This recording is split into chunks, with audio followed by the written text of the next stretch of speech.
तो यहाँ पे बिल्कुल क्लियर है कि ऐसे कुछ पेरेंट्स होते हैं जो अपने ड्रीम्स को अपने बच्चों के ऊपर थोपते हैं।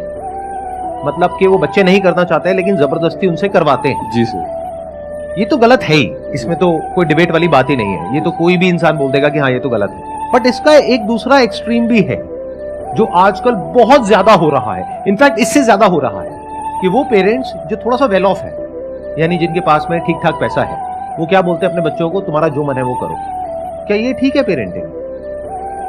मैं दोबारा से एक क्वेश्चन पूछता हूं, अगर कोई बच्चा आकर के अपने पेरेंट्स को ये बोल रहा है कि मेरा ये करने का मन है, मैं ये करना चाहता हूं और मुझे ये करना है, मेरा ये सपना है, तो क्या पेरेंट्स को उसको सपोर्ट करना चाहिए या उसको क्रिटिसाइज करना चाहिए या उसको रोकना चाहिए? क्या करना चाहिए पेरेंट्स को? कितने कहते हैं सपोर्ट करना चाहिए? अगर सपोर्ट नहीं करते हैं तो वो गलत पेरेंटिंग है। That's how we are thinking, right? Sir actually मेरे पॉइंट ऑफ व्यू से, सर अदर का तो पता नहीं सर, मेरे पॉइंट व्यू के सर पेरेंट्स को एक बार भाई चिल्ड्रन को अपॉर्चुनिटी देना चाहिए कि है ना, मतलब आपको जो भी ड्रीम है, आपका जो भी स्ट्रीम है, आप एक बार उसमें मतलब अपने फोकस करो। आगे हम हैं आपको सपोर्ट करने के लिए, ताकि बच्चे आगे चल के ये नहीं बोले कि है ना मेरा ये ड्रीम था, आपने मेरे को सपोर्ट नहीं किया। हाँ, आगे पेरेंट्स पे ब्लेम नहीं आए सर। जो आप कह रहे हैं वही 99% लोगों की थिंकिंग है आज की डेट में। वो लोग जो पढ़े लिखे हैं या फिर एक वेल ऑफ फैमिली बैकग्राउंड से हैं, सब ऐसा ही सोचते हैं जैसा आप सोच रहे हैं और इसको सही मानते हैं। मैं इसी को क्वेश्चन करने वाला हूँ आज कि क्या ये सही है या गलत है? क्या ये सही पेरेंटिंग है, गलत है? आप कह रहे हैं सही है, यस सर। मैं कह रहा हूँ गलत है। अब देखते हैं कि मेरा क्या टेक है। ठीक है, धीरे धीरे हमारा ये थॉट प्रोसेस बनता चला जा रहा है कि बच्चे जो भी करना चाहें उनको करने देना चाहिए, हमें उनको सपोर्ट करना चाहिए। क्योंकि मूवीज में भी हम ऐसे ही देखते हैं कि जो पेरेंट्स रोकते हैं अपने बच्चों को वो करने से जो वो करना चाहते हैं, वो विलेन है, और जो उनको सपोर्ट करते हैं वो अच्छे पेरेंट्स हैं। तो अच्छे बुरे की डेफिनेशन बहुत ही क्लियरली हम सबके माइंड में प्लांट कर दी गई। अब मैं आपको एक रियल लाइफ एग्जांपल देता हूं। आज से करीबन 7 साल पहले की बात है। मैं अपने एक फ्रेंड के घर गया था। उनकी जो डॉटर है, she was I think around 20 years old at that time. तो वैसे ही डिस्कशन हुआ कि भाई आगे क्या कर रहे हो, क्या सोच रहे हो एंड ऑल दैट स्टफ। तो उसने बोला कि मैं यूपीएससी की तैयारी करने के बारे में सोच रही। तो मैंने कहा बहुत अच्छी बात है, उसके पीछे रीजन क्या है, क्यों करना चाहते हो? तो उसने कहा ये दुनिया की सबसे टफ एग्जामिनेशन है, मैं इसलिए इसको क्रैक करना चाहती हूं। तो फिर मैंने उससे काउंटर क्वेश्चन पूछा, अगर क्रैक नहीं होता है तो क्या होगा? तो उसका रिएक्शन ये था कि ऐसा हो ही नहीं सकता।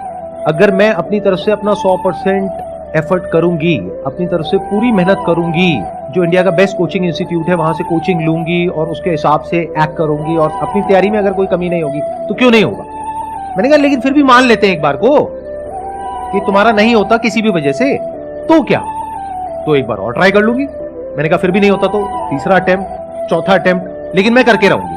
तो उधर से उसके फादर ने मुझे रोक दिया, कहते कि यार बस अब और मत बोलो, डिमोटिवेट मत करो बच्ची को, उसका मन है ना, करने दो ना, क्या हो गया, कोचिंग में 20-30 लाख रुपए लग जाएंगे, अरे कोई बात नहीं, भगवान का दिया बहुत है हमारे पास में, कोई फर्क नहीं पड़ता, करने दो।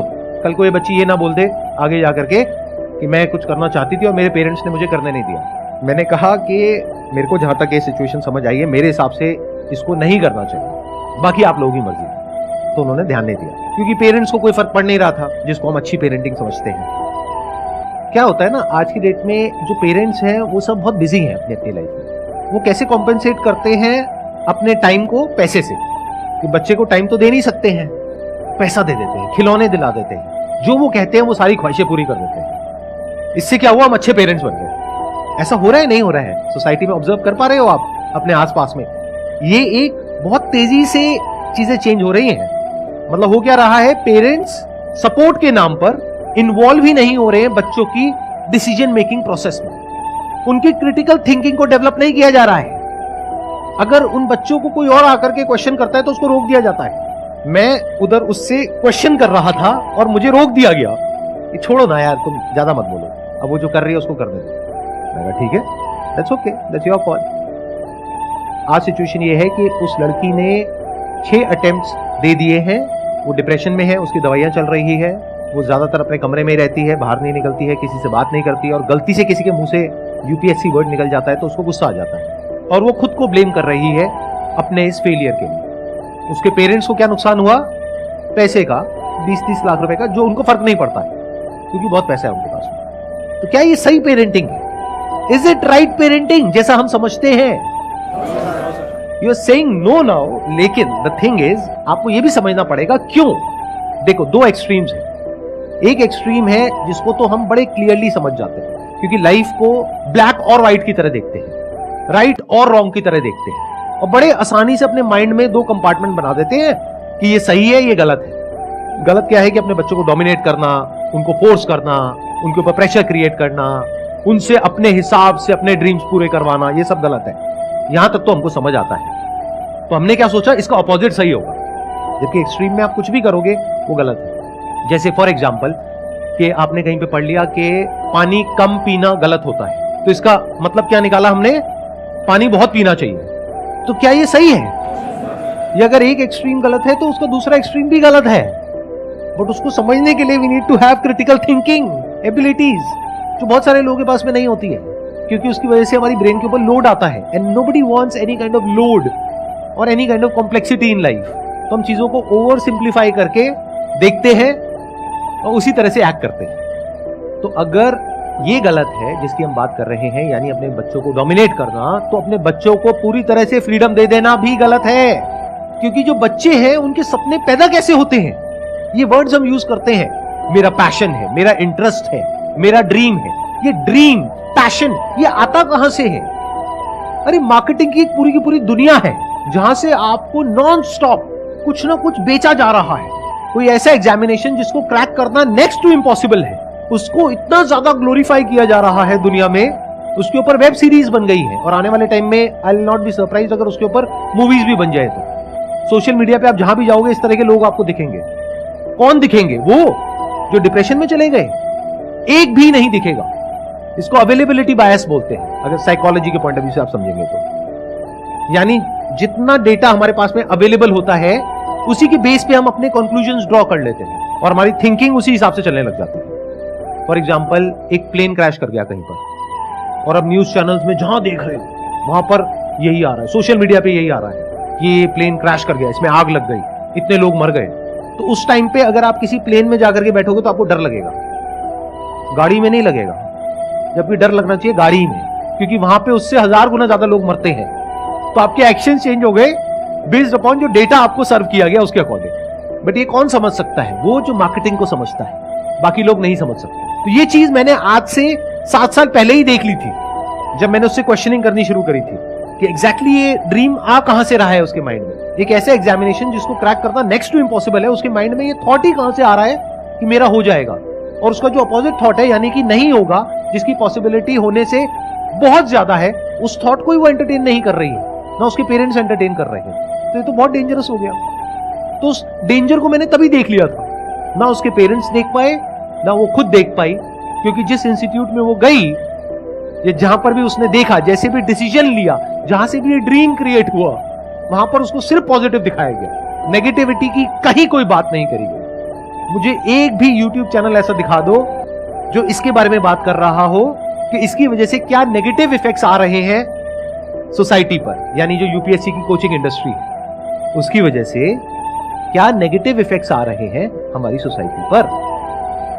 बट जहां पर इन लोगों को एक हाई पेडेस्टल पे बिठाया जा रहा है, इस तरीके से प्रेजेंट किया जा रहा है कि किसी भी बच्चे में ये ड्रीम क्रिएट हो जाएगा कि मेरे को यूपीएससी क्रैक करना है, किसी भी। यानी अगर मैं 25 साल पीछे चला जाऊं तो मेरे अंदर भी क्रिएट हो जाएगा। ऐसी वेब सीरीज देखूंगा तो, या ऐसी मूवीज देखूंगा, या ऐसी बातें सुनूंगा, ऐसे लोगों को देखूंगा। किसको अच्छा नहीं लगता है जो आउटकम है वहां से जो मिलता है? आई एम नॉट श्योर आप लोग समझ पा रहे हो या नहीं समझ पा रहे हो मैं क्या बोल रहा हूं। ये बड़ा अलग है उससे जैसा कि हम सोचते हैं या हम देखते हैं। तो अब सवाल उठता है कि अगर मैं कह रहा हूं ये गलत स्टाइल ऑफ पेरेंटिंग है तो सही क्या है? या फिर अगर मैं अपने फ्रेंड की जगह होता तो मैं क्या करता? मैं अपनी बेटी से लड़ता नहीं, ना उसको रोकता, उससे क्वेश्चंस पूछता और ऐसे लोगों से उसको मिलवाता जो कि उसको सोचने पर मजबूर करे कि तुम जो कर रहे हो वो क्या कर रहे हो, और इसकी एक दूसरी साइड को भी देखने के लिए उसको फोर्स किया जाता, जिसको नेगेटिविटी नहीं कहते हैं, जिसको डिमोटिवेशन नहीं कहते, जिसको रियलिटी कहते हैं, इसको रियलिटी चेक कहते हैं। तो मैं क्या करता, कुछ भी करके रियलिटी चेक करवा देता, फिर जो मर्जी करो। यानी मान लो कि लाखों लोग एक पर्टिकुलर जगह से छलांग लगा रहे हैं नीचे समुद्र में, उसमें से कुछ लोग जो बच करके साइड तक आ रहे हैं उनको हीरो बनाया जा रहा है, बाकी के जो डूब गए मर गए उनका कोई अता पता ही नहीं है। तो मैं क्या करता, किसी भी तरीके से नीचे जाता समुद्र की गहराइयों में और फिर उसको दिखाता, देखो कितनी लाशें पड़ी हैं यहाँ। बाहर जो 10 लोग दिख रहे हैं सिर्फ वो नहीं है, इन लाखों कंकालों को भी देखो। अब बोलो अगर करना है तो करो।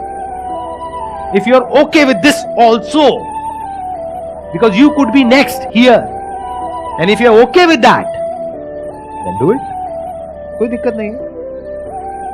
मैं स्ट्रांगली आप लोगों को रिकमेंड करूंगा कि अपने करियर को चूज करने से पहले साइकोलॉजी के बारे में थोड़ा सा पढ़ो। अगर ज्यादा नहीं पढ़ सकते हो, एटलीस्ट ह्यूमन बायसेस के बारे में पढ़ लो। इन बायसेस को मार्केटिंग एक्सपर्ट समझते हैं और उसको एक्सप्लॉइट करते हैं लोगों को बेवकूफ बनाने के लिए। मतलब इन बायसेस को पढ़ने के 2 तरीके हो सकते हैं। एक है आप पढ़ो और समझो कि 99.99% लोग कहां फंसने वाले हैं और इन बायसेस को यूज करो, किसी को भी फंसा दोगे आप। दूसरा तरीका हो सकता है इन बायसेस को पढ़ने का कि आप इसको पढ़ो और पढ़ करके समझो और इस चीज को ऑब्जर्व करो कि दुनिया में लोग कैसे इन टैक्टिक्स को यूज कर रहे हैं आपको फंसाने के लिए। किस तरह से फैक्ट्स को छुपाया जाता है, किस तरह से चीजों को इंटरपोलेट किया जाता है। मतलब जो चीज होती छोटी सी उसको बहुत बढ़ा चढ़ा करके दिखाया जाता है। किस तरह से कहानी क्रिएट होती है, एक नैरेटिव क्रिएट होता है आप लोगों के माइंड में, और वो इमोशंस कैसे ट्रिगर करते हैं आपकी ब्रेन को, जिसकी वजह से एक रेपिटेटिव पैटर्न बनता है और फिर आप उसमें जाकर के फंस जाते हैं। अगर मेरी बात को एक बार को आपको रूल्ड आउट भी करना है, कर दो। मुझे पता है जब भी वीडियो अपलोड होगी तो बहुत सारे लोग कहेंगे नहीं सर क्या बोल रहे हैं, हम तो आए थे आपकी वीडियो देखने के लिए कि भाई मोटिवेट हो जाएंगे यहाँ से यूपीएससी को क्रैक करने के लिए, ये क्या बातें कर रहे हो सर। मैं क्या कह रहा हूँ, मेरी बातों को छोड़ दो। अरे भाई एक बार पढ़ लो ना साइकोलॉजी में कि कितने तरह के बायसेस होते हैं और देखो जो मैं कह रहा हूं वो सच है झूठ है, अपने आप वेरीफाई करो मेरे कहने से क्या होता है। देखो जो पूरी की पूरी कोचिंग इंडस्ट्री है वो कैसे उन सारे बायसेस को यूज कर रही है आपको कंट्रोल करने के लिए। तो अगर मैं कह रहा हूं कि ये पेरेंटिंग करने का जो स्टाइल है वो गलत है, तो सही क्या है? सही ये है कि अपने बच्चों को हमेशा क्वेश्चंस पूछने के लिए एंटरटेन किया जाए बचपन से ही। यानी बच्चा ऐसा होना चाहिए जिसमें दम हो किसी भी थॉट प्रोसेस को क्वेश्चन करने का, चाहे वो कितनी भी पुरानी क्यों ना हो, कितनी भी स्ट्रांग क्यों ना हो। मतलब कि वो जो बच्चा है अगर वो क्रिटिकली सोच पा रहा है, हर एक सिचुएशन की हर एक साइड को देख पा रहा है और एक वेल इन्फॉर्म्ड डिसीजन ले पा रहा है रियलिटी के बेस पे, यानी अगर वो रियलिटी तक पहुंच पा रहा है फिर डिसीजन ले रहा है, दैट इज